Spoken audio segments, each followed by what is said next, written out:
பார்வையாளர் அனைவருக்கும் தமிழம் வலைவலியின் அன்பு வணக்கம். இன்று நாம் பார்க்க இருக்கின்ற தலைப்பு, தமிழக வெற்றி கழகத்தினுடைய தலைவர் திரு விஜய் அவர்கள் தமிழ் தேசியர்களுக்கு செய்த நன்மைகள் என்ன என்பது குறித்தும், அதேபோல மீண்டும் நிரூபிக்கப்பட்ட சீமானின் தனித்தன்மையான அரசியல் என்பது குறித்தும் நாம் பேச இருக்கிறோம்.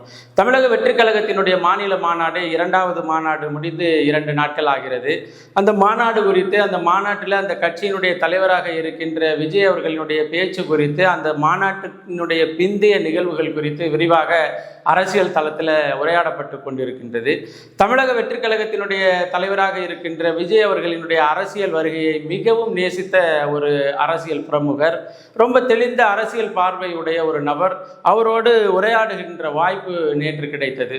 அவர் மிக தெளிவாக சில கருத்துக்களை பதிவு செய்ததன் அடிப்படையில் தான், ஆமல்ல, தெரிந்தோ தெரியாமலோ விஜய் அவர்கள் தமிழ் தேசியர்களினுடைய பக்கத்தில் பல நன்மைகளை செய்திருக்கிறாரு அப்படிங்கிற ஒரு செய்தி நமக்கு தெரிகிறது. அவர் என்ன நன்மைகள் செய்திருக்கிறாரு என்பதை தாண்டி இந்த அரசியல் இருக்கு இல்லையா, இந்த அரசியல் அவர் பேசிய அரசியல் இது எல்லாம் என்னத்தை காட்டுகிறது அப்படின்னு ரொம்ப தெளிவான உரையாடலாக அவரோடு நடந்த உரையாடல் அமைஞ்சது. குறிப்பாக அவர் சொல்ல வர்றது என்னன்னா, இங்கே இருக்கின்ற திராவிட தேசியம், இந்திய தேசியம், தமிழ் தேசியம் என்கின்ற மும்முனையில் விஜய் அவர்களுடைய வருகை, முதல்ல மாநாட்டில் தமிழ் தேசியமும் திராவிட தேசியமும் எனது இரு கண்கள் அப்படின்னு சொல்லி ஆரம்பித்தார். உண்மையில் அவர் ஒரு 5 கொள்கை தலைவர்களை சொல்லி, அதே போல் இந்திய தேசியத்திற்கும் திராவிட தேசியத்திற்கும் 2க்குமே உள்ள கொள்கை தலைவர்கள், ஒன்று இந்திய தேசியத்தின் முகமாக, தமிழகத்தின் முகமாக இருக்கின்ற காமராஜரையும், இன்னொன்று திராவிட தேசியத்தினுடைய பிதாமகராக இருக்கின்ற ஈவேராவையும் எங்கள் கொள்கை தலைவர் அப்படின்னு சொல்லி பிரகடனப்படுத்தினார். அந்த முதல் மாநாட்டிலேயே ஒரு சில குளறுபடிகள் இருந்தது, இருந்தாலும் இதுதான் எங்களுடைய போக்கு அப்படின்னு சொல்லி ஒரு தெளிவான செய்திகளாக வைக்கப்படலை. ஒரு சில கருத்துக்களை பாயிண்ட் அவுட் பண்ணி போனாங்க. ஆனாலும் நாம் என்ன நம்பிக்கையோடு இருந்தோம்னா, அடுத்தடுத்த மாநாடுகளில், அடுத்தடுத்த நகர்வுகளில் ஒரு தெளிவான கொள்கைகள் வகுக்கப்பட்டு, அந்த வகுக்கப்பட்ட கொள்கையின் அடிப்படையில் அதை பிரகடனப்படுத்துகிற மாநாடாக அடுத்த மாநாடு அமையும்னு நாம் பார்த்தோம். ஆனால் பார்த்தீங்கன்னா, முதல் மாநாட்டில் பேசிய அந்த பேச்சை தாண்டி 2வது மாநாட்டில் இன்னும் பல குழப்பமான சூழலில் தான் அவர் பேசிட்டு போனதை பார்க்க முடிகிறது. இன்னும் சொல்ல போனால், அதாவது முதல் மாநாட்டில் 5 தலைவர்களோடு நிறுத்தி கொண்ட திரு விஜய் அவர்கள் 2வது மாநாட்டில் அடுத்த 5 தலைவர்களை எடுத்து, அதுவும் இவர் எந்த தளத்தில் யாரை எதிர்க்கிறார்களோ அந்த சித்தாந்தத்தினுடைய முகமாக இருக்கின்ற தலைவர்களை எடுத்து, இவர்களெல்லாம் நான் மதிக்கிறேன், இவங்களுடைய ஓட்டெல்லாம் எங்களுக்கு தான் வரும் அப்படின்னு பேசிட்டு போனதெல்லாம் மிகப்பெரிய குழப்பவாதத்தின் உச்சம். ஆனால் இவ்வளவு பெரிய கெடுதலையும் ஒரே ஒரு நன்மையை செய்திருக்கிறாரு. அது என்ன நன்மைனா, தமிழ் தேசியத்தினுடைய முகவாகவும், தமிழ் தேசியத்தினுடைய முகவரியாகவும், தமிழ் தேசியத்தினுடைய அடையாளமாகவும் இருக்கின்ற தேசிய தலைவர் மேதகுவை அவர் எந்த இடத்துலையும் தொடலை. அந்த வகையில் தமிழ் தேசியத்தை நேசிக்கிறவர்கள், தமிழ் தேசியத்தை உயிராக மதிக்கிறவர்கள் நிம்மதி பெருமூச்சு விட வேண்டும். ஏன்னா இவர் மாதிரி ஆட்கள் தேசிய தலைவரை எடுத்து பேசும் பொழுது தேசிய தலைவர் குறித்து என்ன பேசுவாங்களோ அப்படிங்கிற அந்த நினப்பு பகீர்னு இருக்கும். அதே போல் தேசிய தலைவருக்கு இருக்கின்ற உயரம், அந்த உயரத்திற்குரிய அரசியல் பாங்கு, இதையெல்லாம் தமிழக வெற்றி கழகத்தினுடைய தொண்டர்கள் நிவர்த்தி செய்வாங்களோ அப்படிங்கிற ஒரு பயம் இருந்தது. இன்னும் சொல்ல போனால், நேற்று காலையில் ஒரு தலைவரினுடைய அந்த கவசம் இருக்கு இல்லையா, ஒரு தலைவர் சிலை எல்லாம் வச்சிருக்கும் பொழுது அதை அடித்து, அதாவது இரும்பு கம்பி போட்டு, இரும்பு வேலி போட்டு மூடி வச்சிருப்பாங்க இல்லையா, அந்த மூடி வச்சிருக்கிற அந்த வேலி மேலே ஏறி ஒருத்தர் படுத்துக்கிட்டு முழு போதையில் இருந்துட்டு, தமிழக வெற்றி கழகத்தினுடைய தலைவர் விஜய் வந்தால் தான் நான் இறங்குவேன்னு சொல்லிட்டு அழிச்சாட்டியம் பண்ணதெல்லாம் நம்மளால் பார்க்க முடிகிறது, காட்சி பதிவாக பார்க்க முடிகிறது. அதே போல் விஜய் அவர்களினுடைய அரசியல் வருகையை மிக தீவிரமாக எதிர்பார்க்கக்கூடிய தொண்டர்களினுடைய மனநிலை ஒரு தத்துவ புரிதலோடு உள்ள மனநிலையா, இல்லை ஒரு ரசிகத்தன்மையோடு உள்ள மனநிலையா என்று பார்க்கும் பொழுது முழுக்க 100% ரசிகத்தன்மையோடு உள்ள மனநிலை உள்ள ஆட்களை தான் பார்க்க முடிகிறது. இப்படிப்பட்ட சூழலில் தெரிஞ்சோ தெரியாமலோ விஜய் அவர்கள் தேசிய தலைவரை எடுத்துட்டு இவரும் எங்களுடைய கொள்கை தலைவர், இவரும் எங்களுடைய வழிகாட்டின்னு சொல்லாமல் போனதவர்களையும், தமிழ் தேசிய அரசியல்வாதிகள் தப்பிச்சோம், இல்லாட்டினா தமிழ் தேசியத்தினுடைய தன்மையே ஒரு மாதிரி கொலைப்புடி பண்ணி எதையாச்சும் பண்ணி விட்டுருப்பாரு. அந்த வகையில் ரொம்ப தெளிவாக இருந்தது. இன்னும் சொல்ல போனால் முதல் மாநாட்டில் தமிழ் தேசியமும் திராவிடமும் எனது இரு கண்கள்னு சொல்லிட்டு வந்த இந்த விஜய் அவர்கள் இரண்டாவது மாநாட்டில் தமிழ் தேசியம் என்கின்ற வார்த்தை பக்கத்தே போகலை. ஏன்னா இப்போ முதுகலை படிக்கிறவங்க, முதுகலை அறிவியல் படிக்கிறவங்களுக்கெல்லாம் துணை பாடமாக அலைடு மேத்தமேட்டிக்ஸ் எடுக்கும் பொழுது ரொம்ப கஷ்டப்படுவாங்க, அது தவிர்ப்பாங்க, முற்றிலும் அலைடு மேத்தமேட்டிக்ஸை தவிர்ப்பாங்க.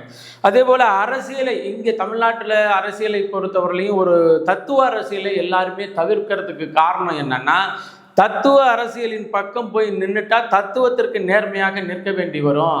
அந்த அளவுக்கு பொறுமையோ அந்த அளவுக்கு தியாக உணர்வோ இங்கே இருக்கிற எந்த அரசியல்வாதிக்கும் இல்லை.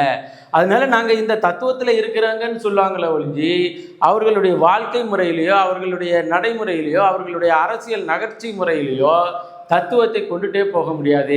எப்படி முதுகலை படிக்கின்றவர்கள் அலைடு சப்ஜெக்டாக, இளங்கலை படிக்கிறவங்க அலைடு மேத்தமேட்டிக்ஸ் எடுக்காமல் இருக்கிறதோ, அதே போல் முதுகலை படிக்கிறவங்க கணிதம் சார்ந்த ஒரு தொடர்புகளை வைத்துக்கொள்ளாமல் பாஸ் பண்ணணும்னு நினைக்கிற மாதிரி தெரிஞ்சோ தெரியாமலோ விஜய் அவர்கள் முதல் மாநாட்டில் தமிழ் தேசியத்தை தொட்டோம் அப்படின்னுட்டு நின்றுக்கிட்டு இருந்ததோடு சரி, இந்த தமிழ் தேசியர்கள் அடித்த அடியில் இரண்டாவது மாநாட்டில் தமிழ் தேசியம் என்ற வார்த்தையை கூட உச்சரிக்காமல் போயிட்டாரு.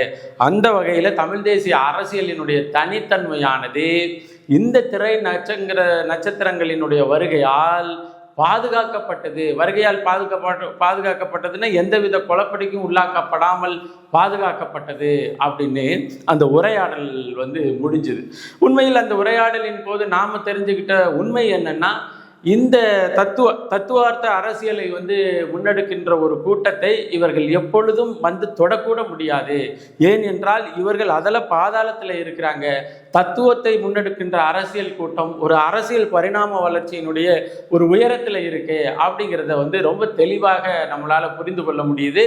அதே போல் இந்த விஜய் மாநாட்டில் கூடியவர்கள் கூடி பிரியும் பொழுது நடந்து கொண்டவை இது எல்லாமே ஒரு தத்துவத்தின் அடிப்படையில் கூடின ஒரு அரசியல் கட்சி கூட்டத்தில் நடக்குமா என்ற கேள்வி இருக்குது. இன்னும் திராவிட முன்னேற்ற கழகத்தில் கூட நடக்காத ஒரு சில சம்பாஷணைகள் இந்த கூட்டத்தில் அவங்க சேரை ஒரு சின்ன கூட்டத்தில் தான் தூக்கிட்டு போவாங்க. இவங்க மாநாட்டிலேயே சேரை தூக்கிட்டு போகிற அதெல்லாம் நம்மளால் பார்க்க முடிகிறது.